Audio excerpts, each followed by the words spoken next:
నమస్కారం అండి. అంతర్యామిలో ఈరోజు అంశం జ్యేష్టం శ్రేష్టం. మనకు అందించిన వారు చెమ్మపూడి శ్రీరామ్మూర్తి గారు. వినిపిస్తున్నది మీ విజయభాస్కర్.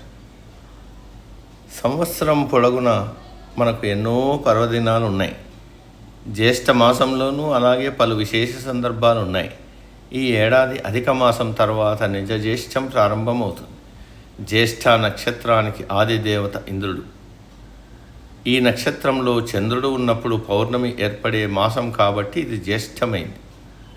జ్యేష్ఠ శుక్లపాడ్యమి నాడు మహిళలు సౌభాగ్యం కోసం కరవీరపత్రం చేస్తారు, కరవీర వ్రతం చేస్తారు. అంటే గన్నేరు పూలతో అమ్మవారిని పూజిస్తారు.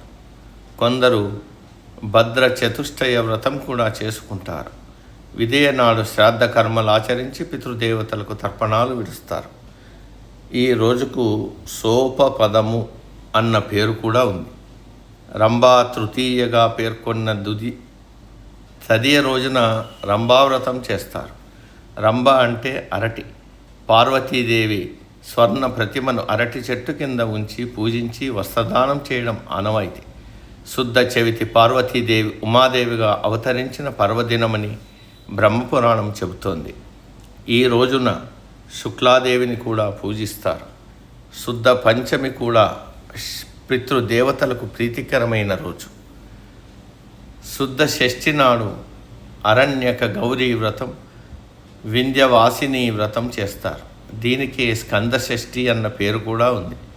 సప్తమి నాడు ద్వాదశి సప్తమి వ్రతం, వరణ పూజ చేస్తారన్నది చతుర్వర్గ చింతామణి కథనం. శుద్ధ అష్టమిని దుర్గాష్టమి, త్రిలోచనాష్టమి అని కూడా పిలుస్తారు. ఈ రోజున శుక్లాదేవి రూపంలో అవతరించిన అమ్మవారిని ఆరాధిస్తారు. నవమి నాడు ఉపవాసం ఉండి బ్రహ్మిణీదేవిని పూజిస్తారు. దశమికి దశపాపహర దశమి అని పేరు ఉంది.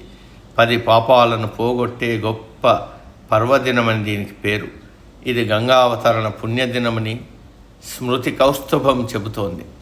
శుద్ధ ఏకాదశికి నిర్జల ఏకాదశి అన్న పేరు కూడా ఉంది.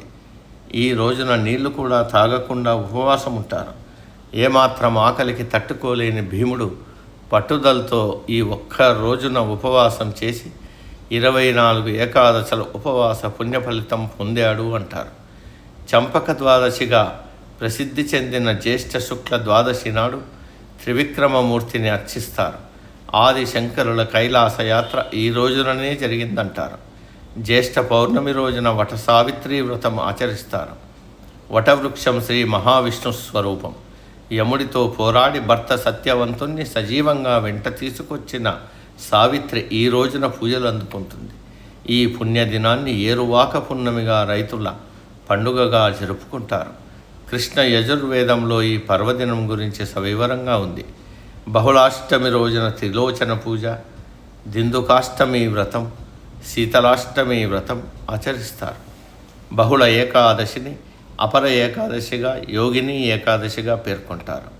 శ్రీ మహావిష్ణువు కూర్మావతారం ధరించిన బహుళ ఏకాదశి, బహుళ ద్వాదశి కూర్మ జయంతిగా ప్రసిద్ధి చెందింది. పౌర్ణమి నాడు వట సావిత్రి వ్రతం చేయలేని వారు అమావాస్య నాడైనా చేయవచ్చని వ్రత విధానం చెబుతోంది.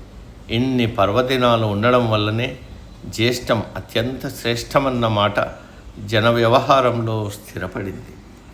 సమాప్తం. సర్వే జన సుఖినో భవంతు.